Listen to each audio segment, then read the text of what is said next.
বনের এক কোণে হঠাৎ দাউ দাউ করে আগুন জ্বলে উঠল। আগুনের লেলিহান শিখা আর কালো ধোঁয়ায় চারপাশ অন্ধকার হয়ে গেছে। বনের সব পশু পাখি নিজেদের জীবন বাঁচাতে এদিক ওদিক ছুটছে, কিন্তু একটি ছোট্ট মা পাখি তার বাসার উপর ডানা মেলে স্থির হয়ে বসেছিল। সে চাইলেই ডানা মেলে নীল আকাশে উড়ে গিয়ে নিজের জীবন বাঁচাতে পারত, কিন্তু তার ডানার নিচেই ছিল তার ছোট্ট ছানাগুলো, যারা এখনো উড়তে শেখেনি।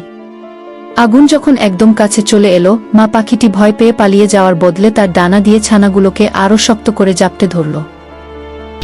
আগুনের প্রচণ্ড তাপে তার গায়ের পালক পুড়তে শুরু করল, শরীর ঝলসে যাচ্ছিল, কিন্তু মা পাখিটি এক চুলও নড়ল না। সে নিজের শরীরকে ঢাল বানিয়ে তার সন্তানদের রক্ষা করতে চাইল। আগুন নিভে যাওয়ার পর দেখা গেল সেই গাছের ডালে একটি পুড়ে যাওয়া মৃত পাখি পড়ে আছে। কিন্তু অবাক করা বিষয় হলো, উদ্ধারকারীরা যখন সেই মৃত মা পাখিটির পোড়া ডানা সরালো, তখন তার নিচ থেকে ছানাগুলো কিচিরমিচির করতে করতে সুস্থ অবস্থায় বেরিয়ে এলো। মা নিজে পুড়ে ছাই হয়ে গেছে, কিন্তু নিজের শরীর দিয়ে সন্তানদের নতুন জীবন দিয়ে গেল।